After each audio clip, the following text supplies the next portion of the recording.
This is Also Cool Sounds Like. I'm Alejandra.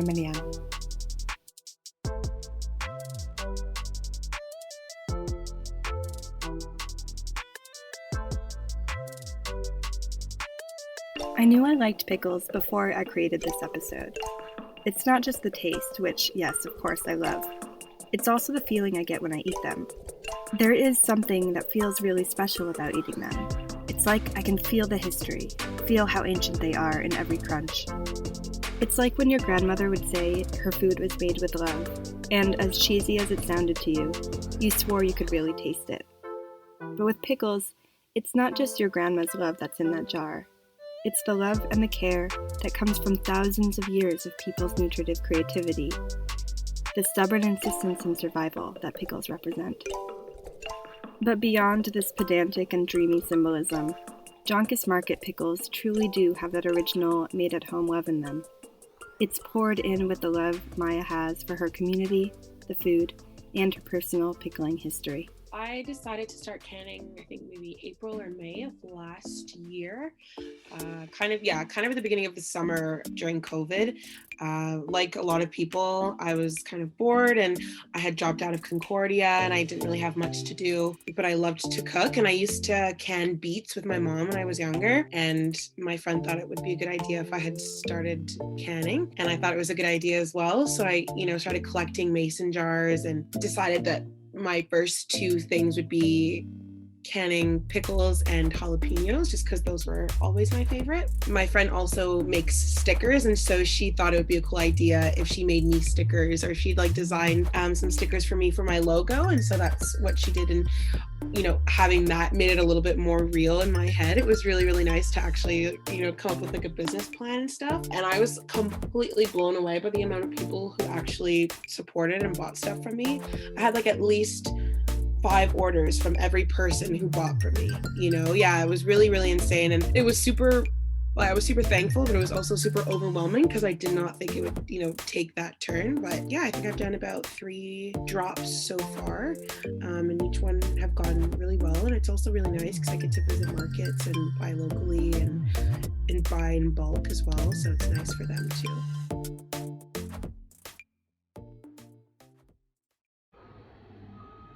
Alright, so today I'm going to be showing you guys how I make my canned pickles.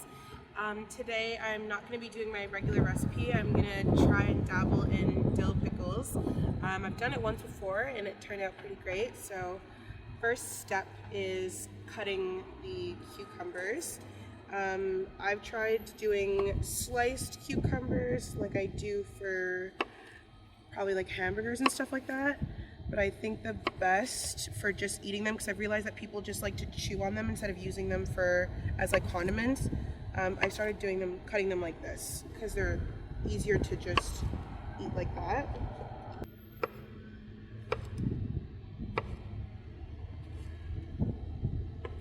This is probably the longest bit of the whole pickle making process, is just cutting everything and prepping, honestly. Okay, I'm running out of room. That is okay. So, half like this, and then wedges. So I think I bought 5 packs of cucumbers, I honestly feel like I might have too much because I'm only making 4 jars. So we'll stop here. And if I need to cut any more, I will, but I still have quite a few left.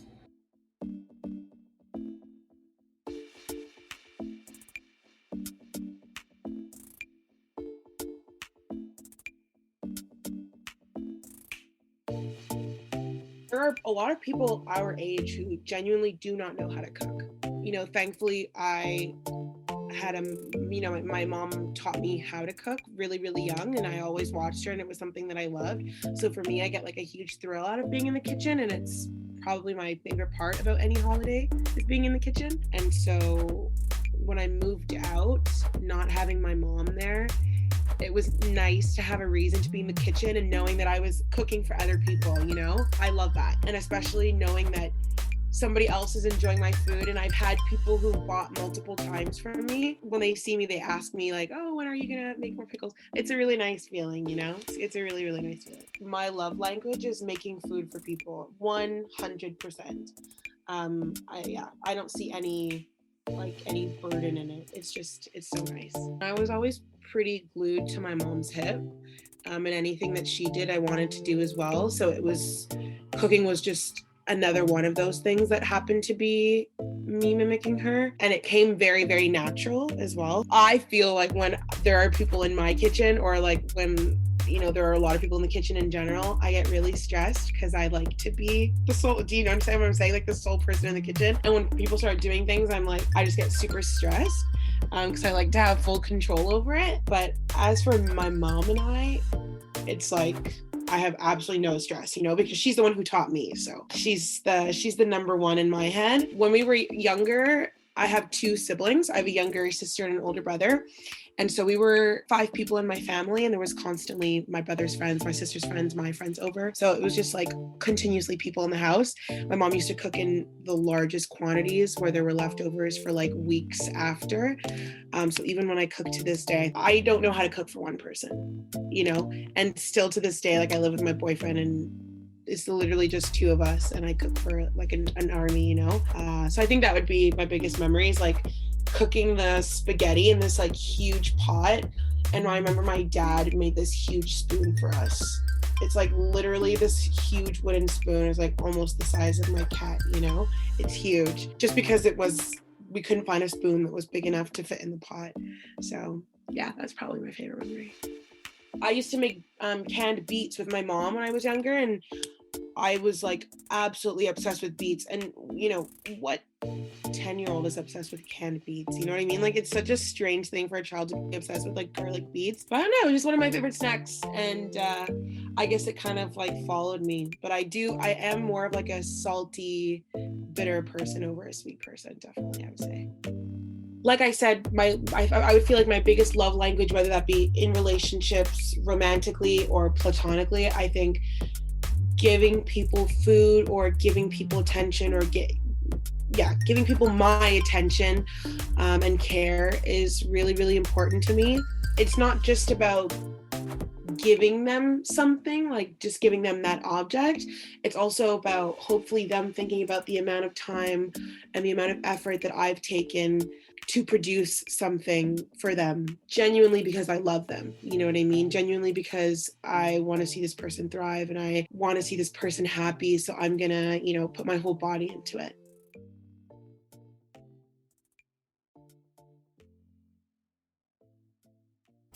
Okay, so after cutting all of the cucumbers into their respective shapes that you desire, you're gonna go ahead and make the brine. It has to boil, so that's why I do this first, and then after, while that's boiling, I do the prep. It boils pretty quickly, so when you're doing the brine, very, very simple, your vinegar of choice. I haven't dabbled yet in other vinegars, so for now, I use white vinegar. So it's always 1 cup to 1 cup portion for water and vinegar. And I'm gonna triple this because I do have 4 jars. So 2, 3 cups of vinegar, which means 3 cups of water. 1, 2, and 3. And then for the sugar and the salt, you can use any type of salt, but I specifically get the coarse pickling salt. So there's no additives or anything. It's specifically made for pickling. So we're gonna use 2 teaspoons. So see, they're like actual rocks and not the really, really fine salt. You can hear it when it falls. It's like actual rocks. So 2 like that. Oops. And then 1 teaspoon of sugar just to balance it out, because right now there's lots of salt and lots of vinegar. It won't make it sweet, it really just balances out the acidity. So 1, and because we tripled it, we're going to do 3. 2, 3, and actually same thing for the salt. So we did 2 teaspoons for 1, so we're going to do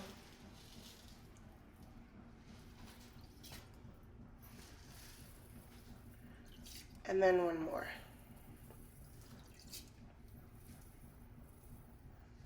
Beautiful. Okay. Then I'm going to put this on high heat and we're going to let this boil. Just let it boil until the sugar and the salt disappears. Once everything is mixed together, the brine is ready, and then you can go on and add that to your pickles.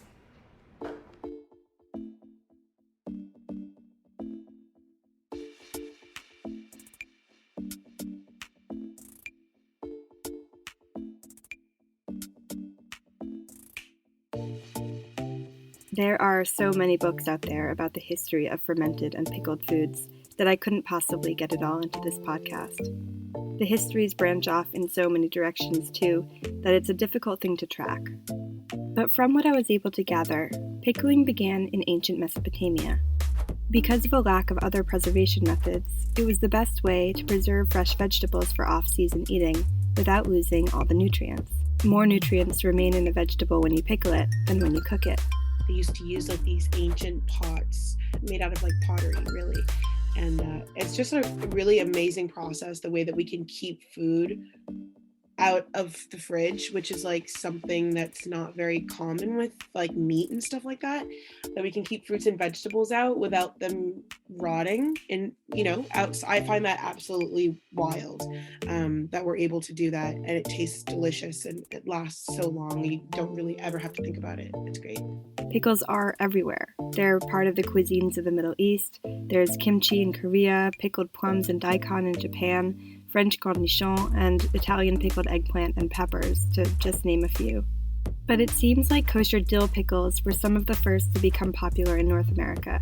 They were a staple of Jewish food, specifically in the Ukraine, Poland, Lithuania, and Russia, partly because, besides the nutritive value, the sharper flavors complemented working-class diets largely made up of bread and potatoes. When Eastern European Jews emigrated to New York City in the late 1800s, they brought kosher dill pickles with them.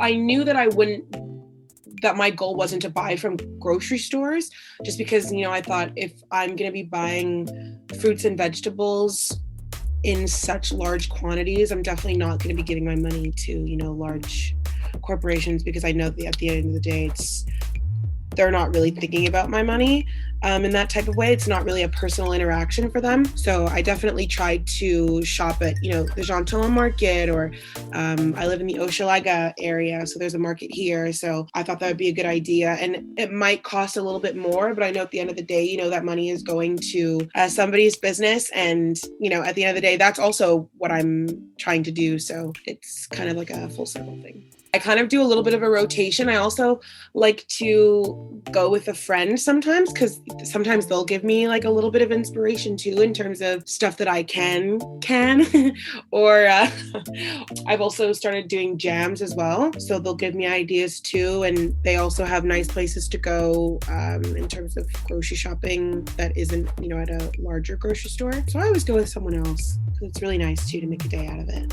I have pickled onions. I have pickled jalapenos. I have regular pickles, both the first recipe that I started with, and dill pickles I'm about to offer. I also do jams, but those are seasonal based on obviously like what fruits are in season, and then that's really when the markets come into play, because then I could see what fruits they're offering at the time, and those are obviously cheaper at the markets than they are at the grocery store. So in that sense, I could really buy in bulk and not feel like I'm really breaking the bank, because most times berries are ridiculously expensive, and I never ever want to buy frozen berries because that's just not, I think it kind of would lose the authenticity of it a little bit, personally for me. But yeah, I'm excited. I did a summer jam, so it was just berries, and I'm excited to do kind of a winter jam. So I'll do the winter fruits, and that's another thing too. Actually, as a side note, is like I've gotten really good at knowing, like, as of right now, what are summer fruits and then what are not, obviously non-summer fruits, because that's not something that I was really aware of before. When I first started, I looked them up online. They're actually not that difficult at all. It's pretty cheap ingredients like sugar and vinegar and water and salt. Really, that's all it is. And then you boil them up, put the pickles or whatever vegetable you're using, put it in the jar, and then go ahead and put the pickling juice in there, and it has to be boiling, and then you let it sit for a couple of days with the spices of your choice. So I didn't start with dill pickles. I was doing this mix of spices that I had made. And then recently I tried doing dill pickles for the first time. So they've been sitting for a while, so we'll see how they taste. I'm just letting them like ferment a little bit. But yeah, I tried dill pickles. And then for the pickles, I always have the mix of spices that I do. And as for the pickles jalapenos and the pickles onions, I just leave them with the regular vinegar. The spices is always interesting, you know, because even if you feel like you're putting the same amount of spices every time, it always tastes different, just a little bit different every time. My friend has bought, I think, from every job that I've done, and she's told me that, you know, the first time it was like kind of bitter and a little bit sour, and that's how she liked it, and then the second time it was like a tad sweeter, you know. And in my head I was like, it seemed like the same recipe every time, but it's amazing how different it changes, you know, depending on something that I must have done, which I didn't know. I mean, I think also it depends. Sometimes I cut I don't know if this actually makes a difference, but sometimes I cut the cucumbers differently. Like sometimes I'll do like a hamburger slice, or sometimes I'll make them just to eat, like, you know, as if it was a snack and not more of like a condiment or like an accessory to a burger type thing. So I think sometimes depending on the size that I make it, it depends on how many go in the jar, and I guess that could change the flavor. Possibly with the vinegar and things like that, because I'm sure there's some type of chemical reaction there that I'm not aware of. Yeah, but honestly, I have no idea. I was actually pretty shocked when she told me that, because I genuinely thought, how different can they taste? You know, I'm always putting the same things. I have the same pickling recipe, so what could possibly change? But you know, I guess it does, which is crazy. You can really pickle any type of onion, like it doesn't really matter, but I love and I think that's the reason why people pickle the red onions, is because they turn pink, you know, because they bleed, and I find that so beautiful, and it's probably like one of the most eye-catching things about it. And also I just find it strange that, you know, onions are so powerful and so strong when they're raw, and then when you can them, you can eat them raw. You know, it loses that power, but it still tastes like an onion. It's really, really good. It's still crunchy too. Like, it really keeps its natural form. It just loses the intensity of it. It's really nice.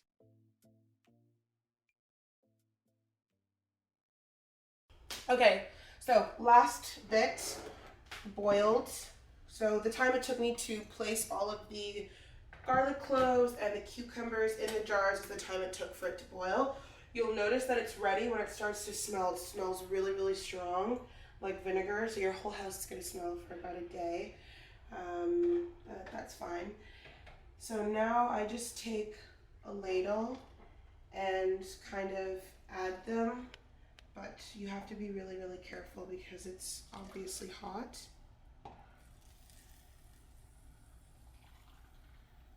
Okay. And you fill it right up to the top. Okay, right up to the lip of the jar. My next jar. Sometimes I like to let them sit for a little bit in the brine before I add the dill, because first of all, there might not be enough room to add the dough. And second of all, I don't want to burn my fingers trying to put the dough. So I let them sit in it for just a tad. And then once I see them starting to brown up a little bit, then I'll go ahead and add the dough in, because that's when they'll start to shrink. Okay, so I'm going to try to...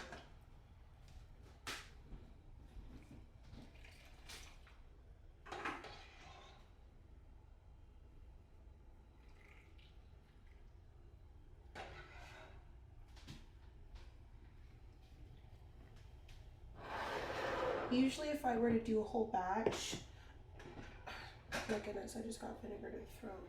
That's also something I did watch out for, like not inhaling it directly. As I was saying, usually if I'm making a full batch for me would be probably like 20 to 25 cans. It would take me a couple of hours because I usually do this by myself. But today I only made 4 jars, so really it took me about a half an hour, possibly a tad more. So I would say 1 portion of brine, so that was like 1 cup of vinegar, 1 cup of water, plus the sugar and salt, is the equivalent of 1 of these mason jars, just if ever you were thinking of making that. So I actually ended up doing 4. I times it by 4 because I didn't think that I'd have enough, and good thing that I did, because this is the perfect amount. Okay, I think I overfilled that one, but that's okay. So really, really fill to the top. But leave just like a tad of space so that once these become, I would say, room temperature, don't put anything on them until they're room temperature, just because of the pressure and the heat. And then once they get a little bit lukewarm, then you can go ahead and wipe them off if there's any vinegar on the lip, and then cover it with the lid of the mason jar.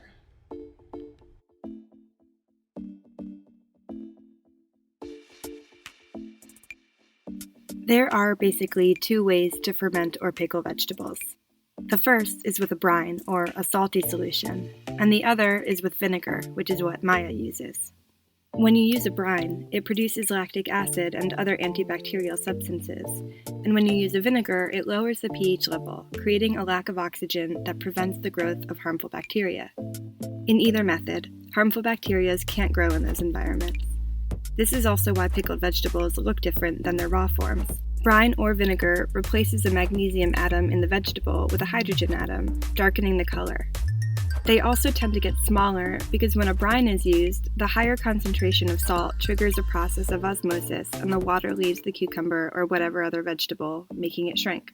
Fermented vegetables are really good for your gut health, but mostly when made with a brine. Although, like I said, brine creates an impossible environment for harmful bacteria, somehow it's a healthy environment for beneficial bacteria, which is a win-win. Pickled veggies that are made with vinegar don't leave room for the good bacteria, so they don't have the same probiotic effects that are good for your gut, unless they're made with an apple cider vinegar, which is a probiotic in and of itself. Right now, Maya uses a white vinegar, but she told me that she's hoping to be experimenting with different vinegars and their benefits going forward.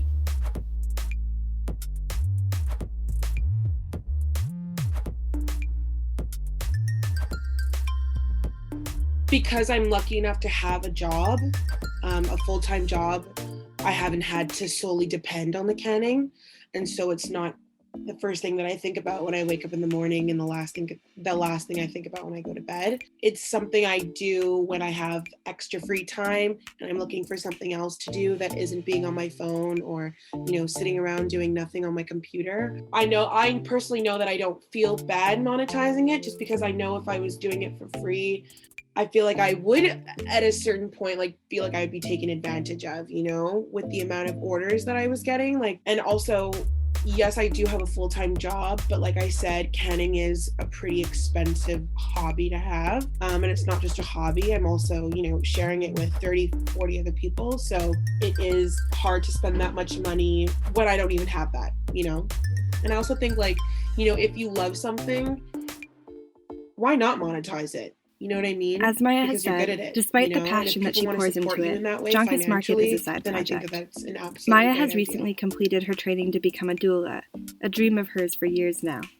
When she spoke to me, she had just gotten off a shift at her job at the hospital where she's working in the Department of Obstetrics.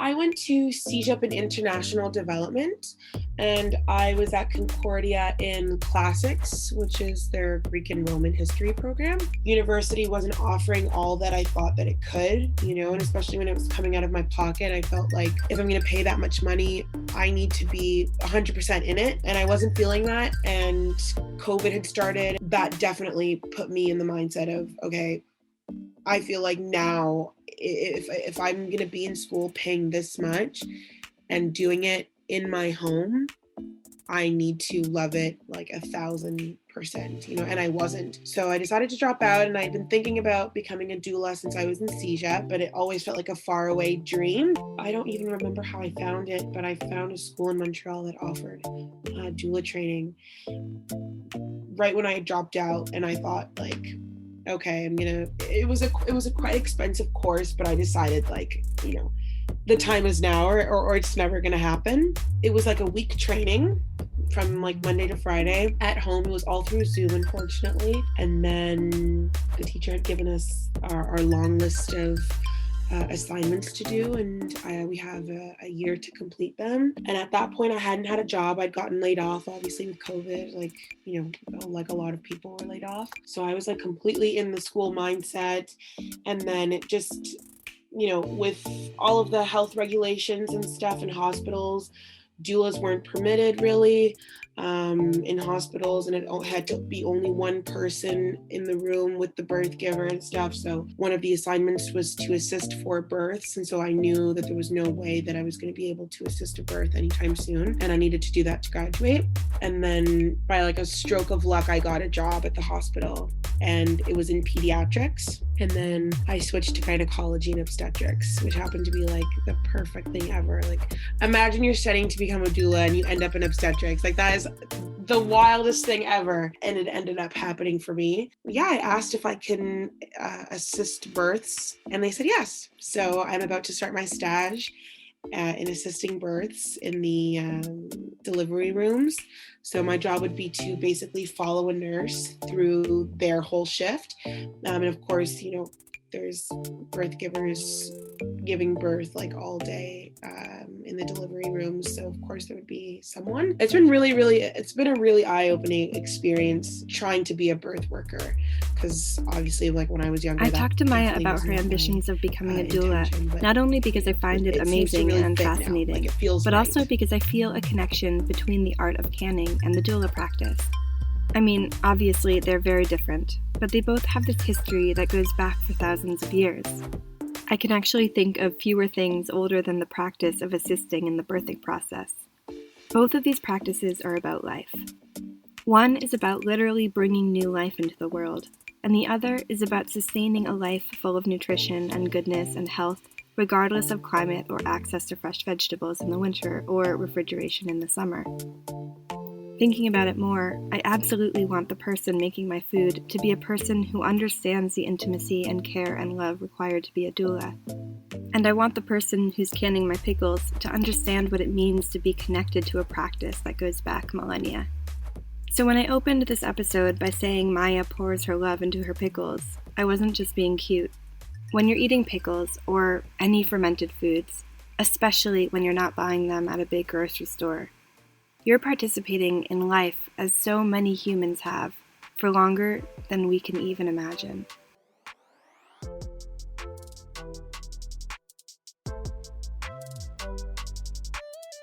Also Cool Sounds Like is produced and edited by me, Alejandra, in collaboration with Also Cool Magazine. Music by Oren Ratowski. Artwork by Malaika Sorga.